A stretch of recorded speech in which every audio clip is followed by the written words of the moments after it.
నాకొక డౌట్. అవును, ఇంతకు ముందు నీకు ఎలాంటి రిలేషన్షిప్స్ లేవా? అయ్యో అదేం లేదండి. హే, ఒక్కటి కూడా లేకుండా ఎలా ఉంటుంది? అట్లీస్ట్ ఒకటైనా ఉంటుందిగా. అంటే స్కూల్ డేస్లో మా ఇంగ్లీష్ మిస్ మీద చిన్న క్రష్ ఉండేది. అబ్బో. హే, జస్ట్ క్రష్ అంతే, పెద్దగా ఏమీ లేదు. కనీసం ప్రపోజ్ కూడా చేయలేదా?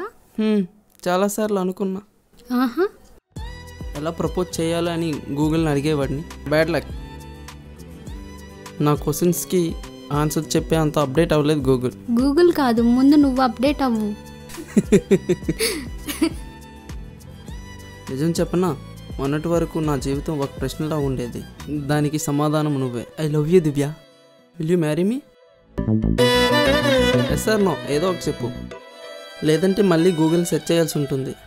అరే, ఇప్పటికైనా అప్డేట్ అవ్వు. అమ్మాయి నవ్విందంటే ఎస్ అనే అర్థం. కన్నె కొనుకొదిలేసే, కళ్ళల్లో కలువలు పూసే, నీ కలలతో నన్ను కమ్మేసే కనికారం బాగుందమ్మా. పెదవెప్పలు కొదిలేసే, నీ మౌనంలో మునకేసే, మెల్లమెల్లగా ప్రాణం తీసే సుకుమారం నీదేలేమ్మా. అరకొరగా చూసే నీ చూపే సరిపడక